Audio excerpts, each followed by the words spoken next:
All right, welcome back. This is Minecraft Sweden. This is the third line, which is the top line of the second page that we're going to be going over. And it's all color coordinated, coded, and as you see, we have a lot more stuff happening up in the top hand. So we still have those anchoring chords going on, but now we have more than just those little extra notes. We have extra notes going on. We're jumping around a lot in the top hand, which is why it's going to be useful then that we see that we've got where we can see what's going on with middle C and with high C going on. Okay, so right now we're just looking at the top line. We've got our chord. Remember, this note here is what I drew in as an example. We're not actually playing it. So the chord is only below. Please don't play the D right above. Okay, next we've got these notes here, and we're going from A, B up above the high C. So we've got this, right? But it's a chord. And as you can see, we've got the D right above high C and the D right above middle C with a third that's close to the bottom. So we've got this C, or D right above high C, this D right above middle C, and then we've got the third, which is close to the bottom. So that's going to be this one. So we got our extra fingers right here. So we're going A, B, octave. Okay, next we see up here, look how high those are. They're well above the high C. They're actually kind of halfway above it. And that makes sense because these are the notes right here. This would be the next C, and so these are right here. And so we've got, sharp. And then we've got octaves right here. See how this note is actually on the high C, and this one's actually on middle C. So we're doing our high notes, and then doing our octave. Okay, now we're back. We've got some more note right here above middle C, just barely. It's the D, to high C, D, and then the high C. Then we've got a chord that straddles middle C, and we threw on the octave on top. So we've got this extra note here. So this one looks like this. And now we're continuing on. We've got the chord below middle C, getting the B right below the high C, going down to A, straddling middle C. Got these little notes just above middle C, the chord with middle C on top, the middle notes going here, and to the middle C in the chord, right in the middle of the chord.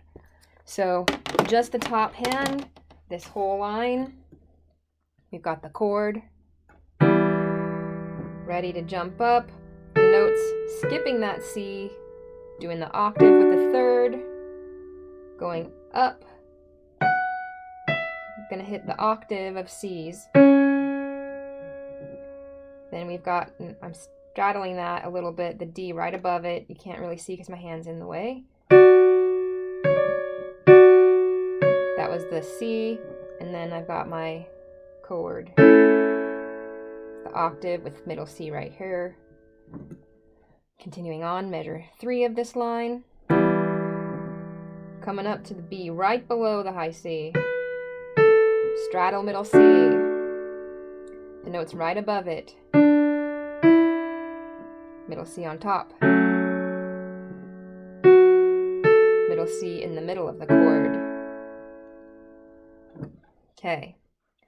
So now let's take a look at the bottom line. This one's got more stuff going on. We've got the standard bass line here at the end of the line. We've got the same standard bass line going on, but we suddenly threw in some extra things here in the top. So let's take a really good close look at that. See what's happening, these extra notes in the top right here? I drew the red line here because that's middle C. That's where middle C is for the bottom hand. And these are above middle C. So if you notice that the top hand is above the high C, and the bottom hand is above middle C. So if we were to take these notes, they would be right here up in the top hand. Okay, that's where they would look.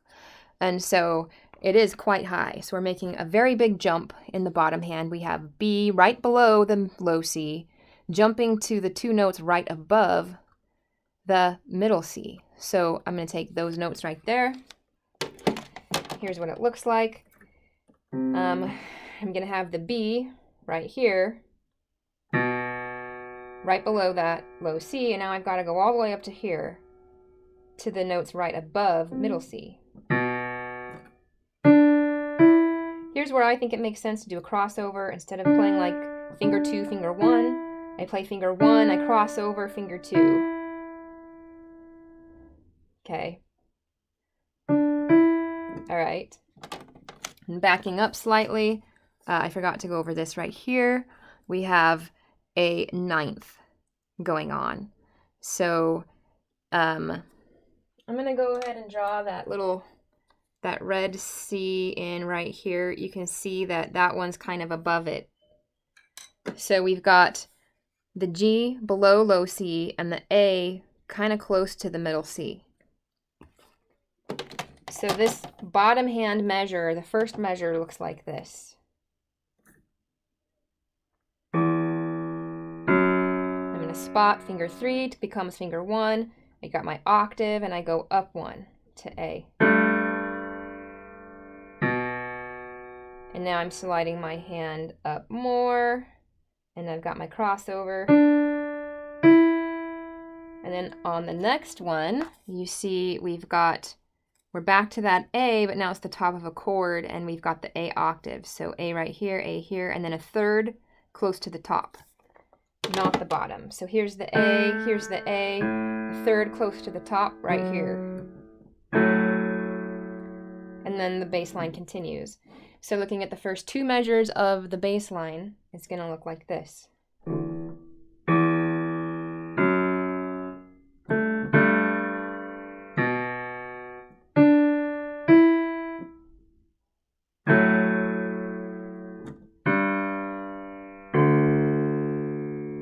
And then the bass line continues like normal.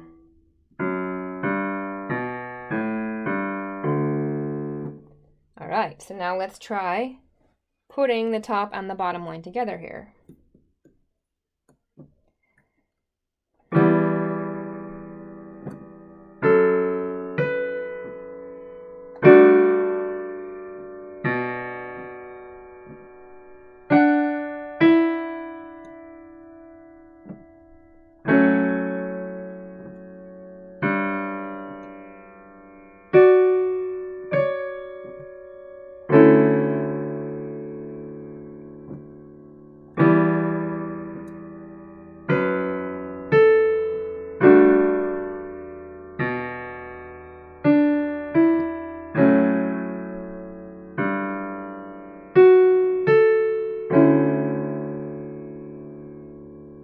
We're going to do that one more time. And by the way, if you put stickers on your piano, you're not going to have this much problem because you're going to be leaving the stickers on for a while.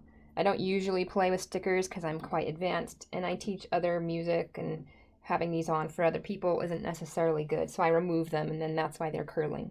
But if you leave them there, they shouldn't curl. Okay, so let's do that one more time.